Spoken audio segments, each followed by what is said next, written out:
सतगुरु बिन जो हरि मिल जाए, हरि मिलने पर भी मन का भेद भरम नहीं जाए।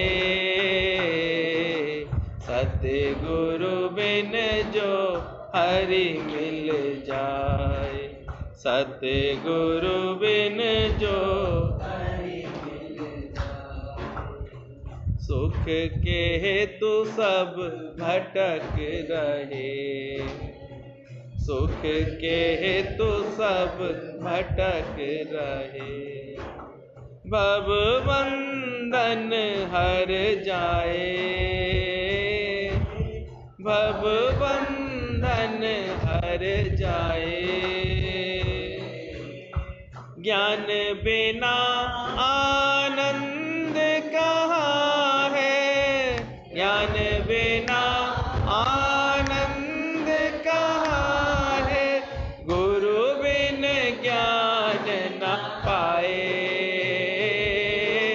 गुरु बिन ज्ञान न पाए। तो सतगुरु बिन जो हरि मिल जाए, सतगुरु बिन जो हरि मिल जाए। हरि मिलने पर भी मन का भेद भरम नहीं जाए। सतगुरु बिन जो हरि मिल जाए। भाग्य बढ़े जब हरि सतगुरु बने, भाग्य बढ़े जब हरि सतगुरु बने। जीवन में आ जाए, जीवन में आ जाए। भरम की एका करके, जीव भरम की एका करके सत्य स्वरूप लखाए। ओ सत्य स्वरूप लिखाए। सतगुरु बिन जो हरि मिल जाए, गुरु बिन जो हरि मिल जाए। हरि मिलने पर भी मन का भेद भरम नहीं जाए। सतगुरु बिन जो सब बड़े नियम से आके बैठ रहे हैं, अच्छा लग रहा है। नेम प्रेम और टेम में ही ये सारा विस्तार है अपने सत्संग का, इसी में ही सुगंध भरी पड़ी है सारी। और तो रोज अपने स्वरूप का अभ्यास करें बैठ करके। अभी समझा, व्यर्थ बहस में अभी कभी कुछ नहीं मिलेगा। हालांकि उसने सिद्ध कर लिया था पृथ्वी गोल है, वो जानता था, वैज्ञानिक था, लेकिन फिर वो समझ गया राजा से व्यर्थ में बहस करना कोई फायदा नहीं, शक्तिशाली है, ये जेल में डलवा देगा। तो उसने कितनी आसानी से ये बात कही। तो ऐसे ही ज्ञानवान जो हो जाता है, कदाचित कभी किसी से बहस नहीं करता, व्यर्थ की जो है झगड़ा नहीं करता किसी से, बस अपना निश्चय करके स्वयं में आनंदित रहता है, खुश रहता है। आज का सूत्र भी बहुत विशेष है, 36वां सूत्र है। अज्ञानी पुरुष अभ्यास रूपी कर्म से मोक्ष को नहीं प्राप्त होता। लगातार इन श्लोकों में, इस सूत्रों में एक ही बात क्लियर की जा रही है कि जब तक हमारे अंदर मैं कुछ करूं, भगवान को प्राप्ति करने के लिए कोई साधना करूं, कोई यत्न करूं, कोई जप तप, कोई तीर्थ भ्रमण, ये सब कुछ भी करने का जब तक भाव रहता है, नहीं भ्रम में जाना जाएगा, है ना?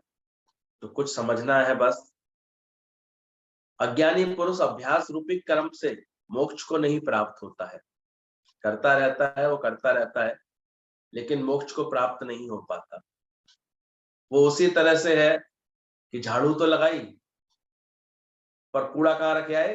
बाहर दहलीज पर रखा है। फिर पैरों से सारा कूड़ा कहाँ आ गया? फिर अंदर आ गया।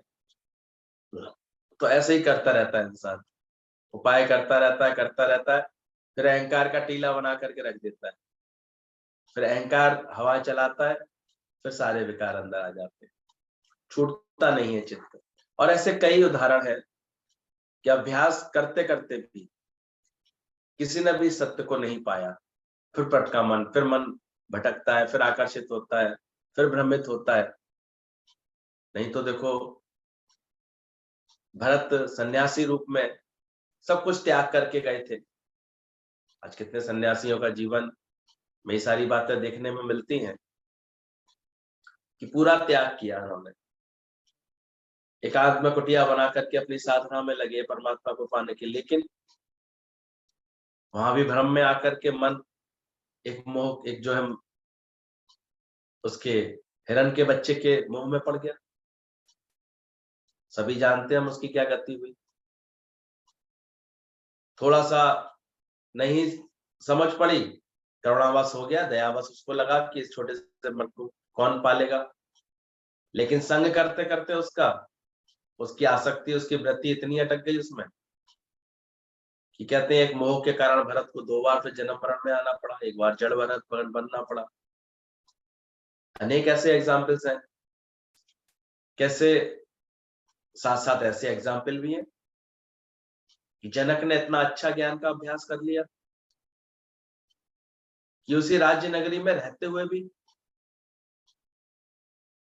जब गुरु ने परीक्षा ली, या प्राकृतिक ऐसी एक परीक्षा हो गई कि राजा की नगरी में आग लग गई है, राजा की नगरी में आग लग गई है, फिर भी राजा जनक स्थिर बने रहे, शांत बैठे रहे। गुरु ने पूछा भी कि भाई क्या हुआ, तुम्हारी नगरी को आग लगी, तुम उठ के नहीं जाओगे? तो कितना सुंदर जवाब था उसका, जिसकी जले सोई पछताए। मैंने तो गुरुदेव ये नगरी कब की आपको समर्पित कर दी है। आपने जब सौदा कराया था ना तन मन धन का, तब से ये सब कुछ आपका है, अब आप जाने आपका काम। तो एक सुंदर समर्पण के भाव से जनक इतनी अच्छी स्थिति को प्राप्त हो गए कि उनको फिर ये लगा ही नहीं कि कुछ चला है, मेरा कुछ है क्या। तो बात सिर्फ समझने की है। अज्ञानी पुरुष अभ्यास रूपी कर्म से मोक्ष को प्राप्त नहीं होता है, जबकि क्रिया रहित ज्ञानी पुरुष केवल ज्ञान के द्वारा मुक्ति को प्राप्त हो जाता है। कितनी अचरज की सी बात लगती है। नरधीर नश्वर कर्म में नहीं, कर्म से नहीं पाता है, वृथा दुख उठाता है, क्षण मात्र के विज्ञान में मर से अमर हो जाता है। भोलानाथ बोलते हैं इसमें, नरधीर जो है, जो ज्ञानवान है, जो धीर पुरुष है, नश्वर कार्यों में नहीं व्यर्था दुख उठाता है। व्यर्था में दुख नहीं उठाता है इन बातों का, ये करना है, ये देखना है, ये जाना है, इसे करना है। जैसे कल देखा, आस्था होती है लोगों में, तो देखो सब लोग कैसे कल चेष्टा करते हैं कि कहीं ना कहीं पवित्र नदी में स्नान कर लें, कोई दान पुण्य पूजा अर्चना कर लें। लेकिन हम लोग तो कल इतने धन्य हो गए थे, जैसे ही अपने सूर्य के दर्शन किए, जैसे ही हम लोगों ने श्याम भगवान के दर्शन किए, दादाजी के दर्शन किए, ऐसा लगा जैसे कि मकर संक्रांति हो गई हम लोगों की। क्योंकि उत्तरायण में टिके हुए ब्रह्मज्ञानी के दर्शन ही बड़े भाग्य से मिलते हैं। आज कैसे वो हमारे जीवन को ऐसा प्रेरणा दे देते हैं, रोज ये सच दे दिया है। तो गुरु सूर्य के समान होता है। जैसे सूर्य हमारे जीवन को आगे बढ़ा देता है, सूर्य से हमारे जीवन को शक्ति मिल जाती है, तो ऐसे ही गुरु का ज्ञान जब मिलता है तो हम अपने स्वरूप में जागने लगते हैं। तो नरधीर नश्वर कार्य में नहीं व्यर्था दुख उठाए है, क्षण मात्र में विज्ञान से वो कौन सा क्षण मात्र का विज्ञान है, कौन सा विशेष ज्ञान है, उसी की बार बार इन्होंने महिमा की है अष्टावक्र जी ने। वो विशेष ज्ञान यही है, वही सांख्य योग है, वो ये सत्य है कि तू देह नहीं है, तू आत्मा है, तो वो सत्य स्वरूप है। तुम ये पिक्चर को बस देखने के लिए आए हुए हो, इसमें एक पार्ट तुमको भी मिला हुआ है, शरीर को भी मिला हुआ है, तुम इस शरीर के भी साक्षी हो, देखने वाले, जानने वाले। जैसे जैसे निष्ठा आती है तो क्षण मात्र में विज्ञान से मर से अमर, मरणशील काया का संग करता है इंसान, दिखने में तो शरीर ही आता है, तो मर से क्या हो जाता है, वो अंदर से अमर। और ज्यादा किस निश्चय में बैठ गए, मैं ना मर वो संसार, ना मैं आता हूं ना मैं जाता हूं। कल हम लोगों को बहुत ऐसे दादा भगवान की एक वीडियो मिली, हमने ग्रुप में डाली है, सभी लोग जरूर उसको देखें। उसको देख करके हृदय इतना कल खुशी से नाच रहा था। हमने कहा देखो, किसी ये जो है हल्द्वानी वाले लोगों ने कभी ऐसे बना ली होगी एक छोटी सी वीडियो, और जिसमें गीता भगवान भी साथ में है, कैसे प्यार हो रहा है, कैसे निश्चय की बात हो रही है वहां आपस में। हालांकि उसमें वाणी, उसमें ऑडियो नहीं है, एक भजन डाला हुआ उन्होंने, लेकिन उनके व्यवहार से पता लग रहा है कि ब्रह्मज्ञानी का कितना सहज स्वभाव होता है, कैसे वो निष्ठा में रहता है, कैसे उसकी निष्ठा ही सारा कार्य कर रही होती है, वो समर्पित हो जाता है। सच बात है, जब अभ्यास सारा छूट जाता है, निश्चेष्ट हो जाता है, तब बोला समर्पित जब कर देते हो, अस्तित्व अपने आप संभाल लेता है। जो तुम्हारी अंदर का आत्म भाव है, जो आत्म निष्ठा है, ये सारी सृष्टि में एक ही तो है। सोचो, इसका एहसास करके देखो कि कोई जगह ना मुझसे खाली है, मैं व्यापक डाली। हम सबको एक ही सूत्र, एक आत्मा ने रोया हुआ है, कोई अलग है क्या? जो भी हम समझते थे, गुरु को हमारे अंदर की बात कैसे पता लगी? अरे एक ही तो बज रहा है तो एक ही। जैसे जैसे आप इस अभ्यास में दृढ़ हो जाएंगे ना, तो आपको ऐसे लगेगा जैसे कि हर एक के दिल की हालत आपको जैसे पता है, अंदर वाला इतना एक होने लगता है, इतने अपने आप में आने लगता है। और फिर आप देखेंगे कैसे ना राग से ना द्वेष से आप दोनों से भिन्न हो जाएंगे। वरना राग भी उतना ही अटकाने वाला है, तो द्वेष भी उतना ही अटकाने वाला है, पर राग की तरफ हम ध्यान नहीं दे पाते, इसलिए सूक्ष्म में अपने राग का इलाज नहीं कर पाते, वो पड़ा रह जाता है अंदर ही अंदर। थोड़ा बहुत बच्चों से, कभी धन से, कभी पदार्थों से, कभी शरीर से, कभी सुखों से राग पड़ा रह जाता है। और जब विवेक जागृत होने लगता है, तब अंदर से लगता है कि ये राग भी एक तीखी तलवार है, ये भी काटेगी हमारे को, ये भी आकर के हमारा बिगाड़ करेगी अंदर से। तो राग और द्वेष दोनों को त्यागने लगता है वो अंदर से। किसी नाल राग नहीं, किसी नाल द्वेष नहीं, आत्म आनंद मनु कोई भी कलेश नहीं। तो ये सच बात है, हम अच्छे से अपनी सफाई कर लें, ठीक से समझ लें, इस ज्ञान का अभ्यास कर लें, मर के अमर हो जाता है। मर से मर है, मरणशील काया का संग है, लेकिन क्या कहलाने लगता है वो? अमर। आज कैसे हम लोग निश्चय से ये बात जानते हैं कि दादा अजर अमर अविनाशी है? क्योंकि वो आत्मा में टिका हुआ है। कितना सस्ता सौदा देखो गुरु ने कर दिया, केवल अपनी निश्चय करना है, केवल अपनी निष्ठा को पक्का करना है। बिसर गई सब तात पराई, जब से साथ संगत मोए भाई। बस उसको भलाते जाए, मन को एकदम से शांत करते जाए। हाँ, कथनी मीठी खान है, कहना इसको कितना मीठा लग रहा है, पर करनी विस्की लोए। गुरु जी कहते थे, कथनी तज करनी करे तो विष से अमृत होए। अब ऐसे काम नहीं चलेगा कि सत्संग में तो आकर के बोला कि मैं देह नहीं हूं, मैं आत्मा हूं, मैं आत्मा हूं, मैं आत्मा हूं, और घर पे जब पेट में दर्द हुआ तो अम्मा क्या बोलने लगी? हाय मरी, हाय घोड़ा, हाय घोड़ा, हाय दर्द, हाय दर्द। तो कथनी तज करनी कर तो विष से अमृत होए। जब ये समझ हमारी करनी में आ जाती है, कर्म में आ जाती है, अभी हालत है चाहे जैसी, और मिट ना पाए मन की मस्ती, अगर इस मस्ती में तुम्हारा अंदर सा है, तो देखते हैं कि कैसे ये समय तो और अधिक हम जुड़ने का, गुरु से बार बार बात हो पा रही है, गुरु लोगों से उनके अच्छे अच्छे वीडियोस देख पा रहे हैं। इतने पुराने दादा भगवान का वीडियो प्रकट हो गया एक ग्रुप में, कैसे सबको भेजा हमने, फिर उसको कितना अच्छा से ऐसे लग रहा था कल से कि कैसे सूर्य के दर्शन हो रहे हैं हमको, कितनी सुंदर समझ मिल रही थी कि कल से कैसे ये दिन शुरू हुआ है। ये एक प्रथा बनी हुई है कि खिचड़ी में एक चावल ठंडा, दाल की तासीर गरम, इन दोनों को मिला करके रखा जाता है, उसका भोग लगाते हैं। तिल गरम, गुड़ ठंडा, गुड़ भी वैसे गरम तासीर होती है, लेकिन दोनों मिलकर के एक इतना सुंदर मिश्रण बनता है कि सब लोगों ने कल उसका भोग लगाया होगा। तिल का कोई ना कोई पदार्थ जरूर खाया होगा। कैसे हमारे ऋषि मुनियों ने ये कब से सोच रखा था कि जैसे ये परिवर्तन का समय आएगा, इस संक्रांति का दिन उन्होंने इसलिए निश्चित कर लिया कि आज के बाद से सब धूप में निकलना शुरू करें, क्योंकि माघ का ये चिल्ला जाड़ा खत्म होने लगता है और धीरे धीरे सूर्यदेव निकलते रखते हैं। तो कैसे विटामिन डी की भरपूरता हमारे शरीर में हो जाए।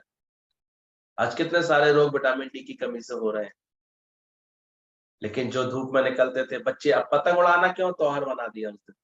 कल मुझे बड़ी अच्छी लगी बात कि बच्चों को पतंग उड़ाने के लिए प्रेरित कर दिया। अब पतंग कहाँ उड़ाएंगे, कमरे में उड़ाएंगे क्या? पतंग उड़ाने तो कहाँ जाएंगे, छत पे ही जाएंगे, बाहर ही निकलेंगे, मैदान में ही जाएंगे। और वहां जाएंगे तो वहां क्या मिलेगा उनको?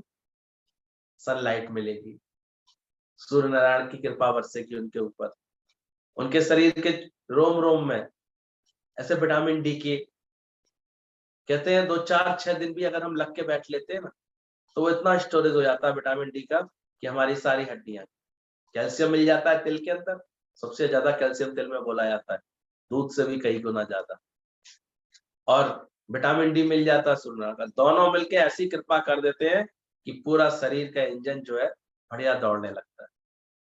तो सब रोगों से मुक्त करने के लिए सारे ये त्योहार बने हुए हैं, इसमें ऐसी युक्तियां लगाई गई हैं, सब लोग उमंग से बाहर निकल आते हैं, करते हैं।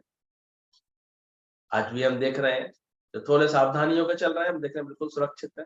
बाकी तो ठीक है, मौसम का एकदम से परिवर्तन हो रहा है, चेंज हो रहा है, घर घर में वायरल सा फैला हुआ है, और वायरल थोड़ा अगर घर ज्यादा बैठता है तो फिर कोरोना का भी प्रभाव उसमें दिखाई दे रहा है अच्छे से। तो ठीक से संभाल करना, सभी अपनी जहां भी बैठे हैं सबको संभाल करना, अपने नियमित, अभी पीएम ने भी बोला है कि अपने जो देसी इलाज आप करते रहते हैं, काढ़ा पीते रहते हैं, उनको नियमित रखना, एक्सरसाइज को नियमित रखना अपने जीवन। और सबसे बड़ा तो गुरु मिल जाता है जीवन में, तो ये ज्ञान का अभ्यास, क्योंकि ये कभी मन को कमजोर नहीं पड़ने देता हमारे। तो क्षण मात्र के विज्ञान से, एक क्षण मात्र के भी समझ से कैसे ये मर के अमर हो जाता है, मरणशील काया से इसका पिंड छूट जाता है और अजर अमर आत्मा से इसकी निष्ठा बढ़ जाती है। तो जब सच में बैठ करके हम अपनी करनी को बदलते जाएं, ठीक करते जाएं। कभी कभी मन कहता है कि शायद अभी हमको पूरा आनंद नहीं आ रहा है, तो अभ्यास की कमी होती है। ये बात सच है।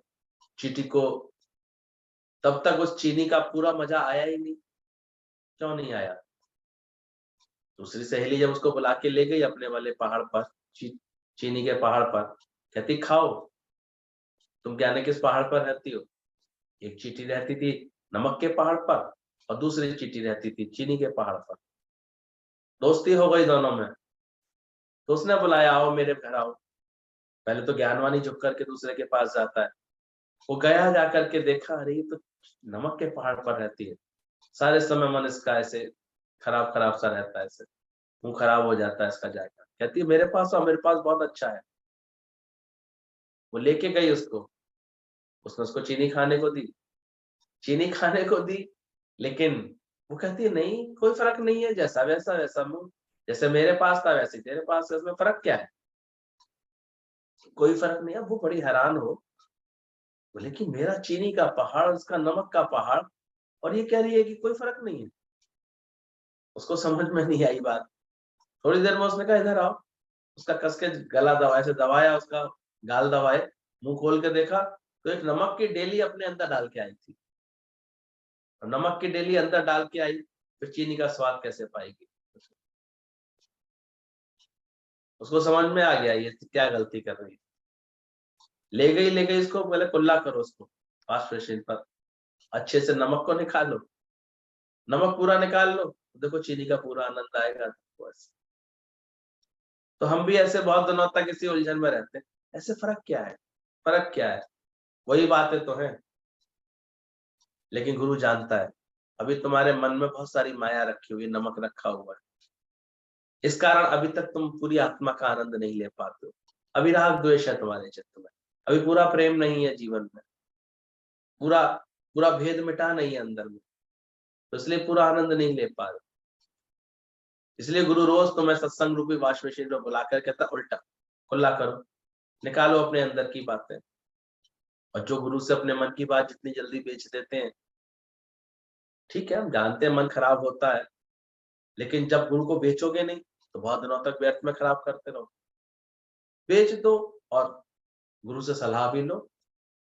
अपने आप भी ठीक हो रहा है सत्संग बैठने से, तो भी गुरु को जरूर बताओ कि मेरे मन में ये भाव रहते थे, अब सत्संग का मैंने ये वचन लगाया, इसलिए मेरे मन में ये बात अब ठीक हो गई। ताकि गुरु को पता लगे कि तुमने वचन कैसे लगाया है, ठीक से लगाया है कि नहीं लगाया। तो ज्ञान समझदारी का है। रामतीर्थ कहते थे कि जैसे ही मैं, जब भी मैं दुनिया में गया, मैंने अपने आत्म साम्राज्य से दूर हुआ मैं, वैसे ही यमदूतों ने आकर के मेरे को घेर लिया।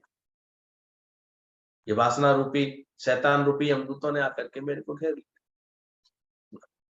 तो हम दूरी तो होते हैं अपने स्वरूप से, अपनी आत्मा से दूर होते हैं, यमदूत घेर लेते हैं। तो बैठ करके ये अभ्यास करें, अंदर से पहचाने कैसे क्या क्या चीजें हैं जो अभी भी मेरे मन को कमजोर करती हैं। अभी बताया जड़ भरत के मोह का, कभी किसी को लोभ परेशान कर देता है, खामा इतना अच्छा ज्ञान सुनने के बाद बहुत ज्यादा खर्च करती है, वो घी ज्यादा बिगाड़ देती है, वो ऐसे कर देती है, मन खराब कर लेते हैं। अपने लोभ को नहीं देखते हैं कि स्थिति है क्या हम सबकी। कल बहुत अच्छा लग रहा था, बता रहे थे कि एक पंडित जी हवन कराने आए किसी के घर में, तो घर के सभी प्राणियों को बुला लिए, जो भी उसने बुलाए थे सब मेन लोग, आओ सब बैठ करके हवन में बैठो। सब बैठ गए, सबको सामग्री दे दी गई। जो मुख्य पुरुष था उसको घी की आहुति देने के लिए बोला गया। बड़ा अच्छा हवन चल रहा था, पंडित विद्वान थे, अच्छे से हवन करा रहे थे, लेकिन सब बड़ी कंजूसी से, वो घी भी बड़ी कंजूसी से डाल रहा था, वो सामग्री भी कंजूसी से। लग रहा था पता नहीं हवन कितना लंबा चले, अंत तक बनी रहनी चाहिए, खत्म ना हो जाए, ऐसे ना हो जाए। हवन तो 15 मिनट में पूरा हो गया, लेकिन देखा तो सबकी थाली में काफी काफी सामग्री बची हुई थी, घी बचा हुआ था। पंडित ने बोला अब ये सारी सामग्री लेकर के इसमें डाल दो पूर्ण आहुति के द्वारा। कोई फायदा हुआ बचाने का? लोभ रखने कोई फायदा हुआ? क्या रह जाए, क्या लेके जा पाओगे दुनिया से? जीते जी हम देते रस नहीं पी पाते इंसान, सारे समय मन व्यर्थ की बातों में उलझा रहता है। ये खराब ना हो जाए, ऐसे ना हो जाए, ऐसे ना बिगड़। ठीक है संभाल करो हर बात की, लेकिन अंदर में गुरु के ज्ञान से हमेशा उदारता रखो, सुख दे सके सभी को। हमारी प्रकृति सबको ये सुख देने वाली बन जाए, खुशी देने वाली बन जाए, वरना तो जानते ही है लोग क्या करता है, कुत्ते के संग खिलाने को भी तैयार कर देता है। और राजा कुत्ते के साथ भी खाने को तैयार हो गया। कैसे ये लोभ हमारे अंदर में विकृति डाल देता है, कैसे मोह ने देखो कैसे गिराया। सन्यासी, संसार के सन्यासी होते हैं ना, देखो अपनी माया से तो भाग चल निकल आते हैं, अपने घर परिवार सब माया से दूर हट जाते हैं, अपना खेत खलियान सब छोड़ आते हैं। फिर शिष्य सेवक की माया, फिर आश्रम, फिर ये सब, इन सब प्रपंचों में इतना मन अटका देते हैं। तो क्या फर्क पड़ा उससे? रूप ही तो बदला, अंदर से छूटा तुम्हारा मन। जब गुरु का सच्चा ज्ञान मिलता है तो वो अंदर से हमको, अच्छा हम अपने ब्रह्मज्ञानी को देखते हैं, अपने छोटे से घर में इतने आनंद देते हैं, इतने सुख है, और कैसे सबको सुख दे रहे हैं, कैसे प्रेम दे रहे हैं सबको ऐसे। क्यों? क्योंकि कर लिया है सबसे प्यार, उनके दिल में कहीं किसी के लिए कोई तेरे मेरे ऐसे भाव नहीं है, ऊंच नीच का भाव नहीं। वृत्ति लगी पड़ी है जैसे अपनी आत्मा में, जागृति लगी पड़ी है अपनी आत्मा में, टिके हुए हैं उसमें, सच का ही प्रभाव हो रहा है। सच अपने आप में इतना प्रभावशाली होता है। You know the truth and truth will make you free.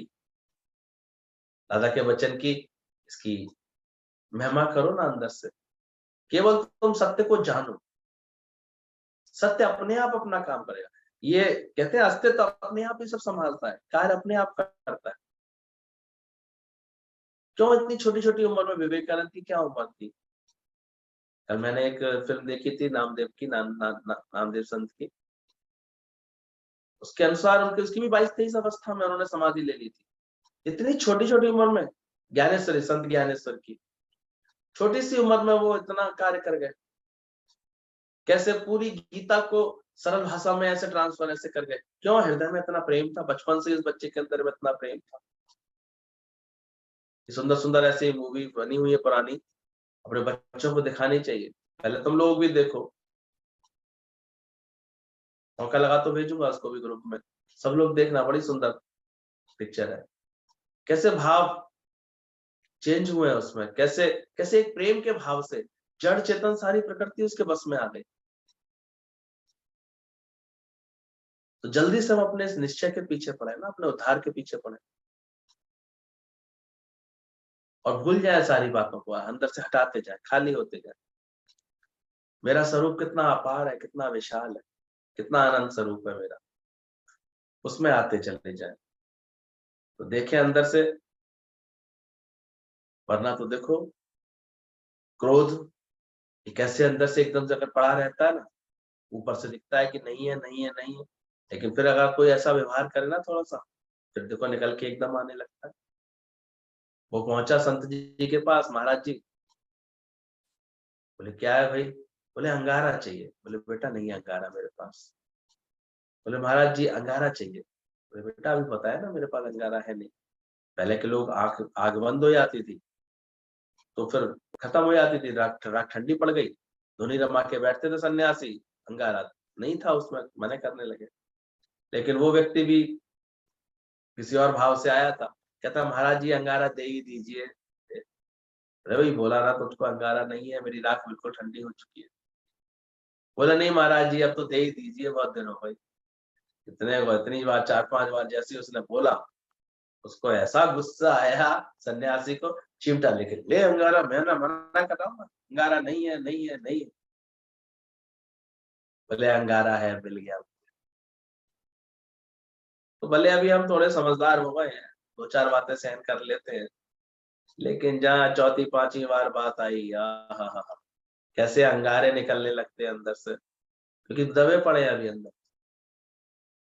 वो अंगारा गया थोड़ी है, भले ऊपर से कितनी हमने सत्संगी बनने की नाटक कर ली है, तो जैसे कोई कारण ज्यादा आता है तो निकल आता है। इसको भी जीते हैं। खुद अपने अंदर के 5 विकारों पर पूरा पहरा दें, अच्छी तरह देखें कि कब कब मोह निकलता है, कब इच्छा निकलती है, कब अहंकार निकलता है, कब कैसे ये बातें निकलती हैं। तो गुरु का ज्ञान हमको धीरे धीरे ये अभ्यास कराता जाता है कि सारी क्षण मात्र के विज्ञान से ऐसा अभ्यास कर लो, ज्ञान की समझ ले लो। भगवान का भोग जो हमेशा तुमको मीठा लगे, मीठा लगाते हैं ना भोग में। तो भगवान की सारी सृष्टि क्या है? भोग ही तो पदार्थ ही तो है भगवान के। जो भी हालत आ जाए, जो बात आ जाए, जो दुख सुख आ जाए, कैसे लगने चाहिए? मीठा। जब मन मीठा होए तो जग मीठा होए। तो गुरु हमारे मन को ही मीठा कर देता है कि तुम्हारा मन अब सब बातों से मीठा हो जाए। बिसर गई सब तात पर आई, जब से साथ संगत मोह भाई। बिसर गई सब साथ तात पर आई। तो जब ज्ञान आ जाता है अंदर से, तो हमारी रहनी सहनी सब गुरु अच्छी कर देता है। कल अच्छा लग रहा था एक भाव, सत्यम शिवम सुंदरम। तो गुरु की कृपा से ये जो सही भाव है सत्यम शिवम सुंदरम का, सुंदर एक निराकार रूप का, स्तुति है, ये हमारे आचरण में आने लगती है। अभी सत्य आ जाएगा आपके मस्तिष्क में, ज्ञान में, बोध के रूप में, निष्ठा के रूप में। सांख्य योग लगेगा अंदर से कि देह अलग है, मैं अलग, देह विनाशी है, मैं आत्मा अविनाशी हूँ। इस आनंद में बैठना सीख जाएंगे, इस आनंद में रहना सीख जाएंगे, तो सत्य धारण हो जाएगा, सत्यापति हो जाएगी, सत्य भावना आ जाएगी। और उसके बाद हृदय में एक ही बात रह जाएगी, शिवम शिवम, कल्याणयानी। कैसे मैं सबको सुख दे सकूं, कैसे सबको प्रेम दे सकूं, कैसे सबको आनंद दे सकूं, ऐसे अंदर में चेष्टाएं आएंगी, कैसे अधिक से अधिक हो जाए। अब इसका विस्तार जितना जिसके हृदय में हो गया। आज कौन लगते थे हम गुरु जी के, खींच खींच के देखो अपने दर पर, रोक लिया, बुला लिया, ठहरा लिया, अज्ञान मिटा दिया, फिर प्रेम देने के लिए प्रेरित कर दिया, फिर जाओ जाकर के तुम घर घर जाकर के ये प्रेम देकर के आओ। क्या नहीं कर दिया ब्रह्म ज्ञानी ने, कैसे सबकी कायाकल्प की है। तो आप जपे और नाम जपावे, तुम भी जाकर के सबका नाम जपाओ। से जाओ जाकर के गुरु से पहले ले भी लो, अपनी झोली भी भर लो, अपने विकारों में को जीत भी लो, अंदर से इस सच को समझ भी लो, और जाओ जाकर के शिवम कार्य में लग जाओ। कल्याणकारी तुम्हारी सारी भावनाएं, सारी चेष्टाएं कल्याण के लिए हो जाए, लोक कल्याण के लिए। अच्छा, छोटे से बच्चे के अंदर ये संस्कार था कि हमारा जीवन लोक कल्याण के लिए, सत्य के प्रसार के लिए। तभी तो छोटी छोटी उम्र में इतने अमर हो गए ये लोग, कि बाद में खुद ही यही सिद्ध कर दिया ये कि ईश्वर के अंश थे, तो अवतारी थे। कैसे छुआछूत का, भेदभाव का माहौल था उन दिनों, ब्राह्मणवाद बहुत था, तभी इतने सारे संत निकल करके आए जिन्होंने सच्चे मानव धर्म का प्रचार किया, बताया कि कैसे एक प्रेम के द्वारा ही परमात्मा को जाना जा सकता है, पाया जा सकता है। क्योंकि प्रेम गली अति सांकरी, जामे दो ना समाये। फिर से उत्सवों की शुरुआत हो गई है। कल से मकर संक्रांति से हमने साल का पहला उत्सव बनाया। हमारे मन की पतंग ऊंची उड़ी, उमंग सब हाई रखना, जोश हाई रखना अपने अंदर में, अभ्यास पूरा रखना, ज्ञान अंदर से पक्का रखना, और बहुत शुक्राने करो गुरुदेव के, जो रोज रोज हमको ये सच मिल जाता है, ताकि हम अपने जीवन से इस शिवम की भावना को और बलवती बना लें। जहां रहते हैं, घर परिवार में रहते हैं, वहां भी हम सबके कल्याण का, कैसे सबको सुख मिले, कैसे सबको आनंद मिले, कैसे सबको खुशी मिले, ऐसी चेष्टाएं हो जाए हमारे जीवन। सल मेरे पास से कोई भी मूड ऑफ करके ना जाए, सल मेरे पास से कोई भी मन खराब करके ना उठे, सल मेरे पास आते ही उसका दुख मिट जाए, मेरे निकट बैठते ही उसको आनंद आ जाए, ये कल्याण होता है। और तीसरा बोला सुंदरम, क्योंकि ईश्वर सुंदरता के साथ अच्छा लगता है, बदसूरती के साथ नहीं। जब हमारे कर्मों में खुरापातें होती हैं, गलत भावनाएं होती हैं, एक चदरा भी ठीक से बिछा हुआ होता है ना, सुंदर तरीके से, चारों कोने उसके ठीक से बराबर होते हैं, तभी अच्छा लगता है। नहीं तो देख के लगेगा ना किस नादान ने ऐसे बिछा दिया है, किस फोड़ ने इस प्रकार को किया है। एक कमरा भी होता है, उसका फर्श भी साफ होता है, तभी अच्छा लगता है। वरना नहीं, अरे इतनी गंदगी फैली हुई है, इन्होंने झाड़ू तक नहीं लगाई अभी तक। तो सुंदर बनाओ अपना उठना बैठना, चलना फिरना, एक एक अदा अपने हमारे एक्शन एक एक बहुत सुंदर होने चाहिए, सुंदर दिखने चाहिए। हमेशा ऐसे दिखो जैसे परमात्मा की सृष्टि को हम सुंदर बना रहे हैं। अब देखो परमात्मा ने सुंदरता का कैसा भंडार खोला हुआ है इस प्रकृति में। उसकी प्रकृति को निहारो, निहारते रह जाते हैं। ऊंचे ऊंचे पर्वत ऐसे बर्फों से ढके हुए हैं उसने, ऐसे कैसे कितने घने घने वनराज जैसे बनाए हुए हैं, ऊपर से इसकी फोटो निकालो दुनिया का तो इतनी सुंदर दिखती है। फूल पत्ती रंग रोगन कितना अच्छा किया हुआ भगवान ने। हम भी जहां बैठे, जहां भी परमात्मा ने रखा है, सुंदरता बनाते हैं। देखें हमारा घर परिवार और सुंदर हुआ, हमारा आचार विचार व्यवहार, हमारे आचरण सब बहुत सुंदर होते जा रहे हैं। भगवान ने धन तो सबको दिया है, पर देखो दिल है, इतना दिमाग है, इसको अच्छा कर पा रहे हो, सुंदर दिखा पा रहे हो सबको। आओ तो अपने सत्यम शिवम सुंदरम को पूरी तरह प्राप्त करें, अभ्यास अपना पूरा करें, ये निष्ठा मन के अंदर रखें ठीक से। बाकी अभ्यास यही है कि निष्ठा हमको अपनी आत्मा की हो जाए। क्या ख्याल है? क्या सुना रहे हैं?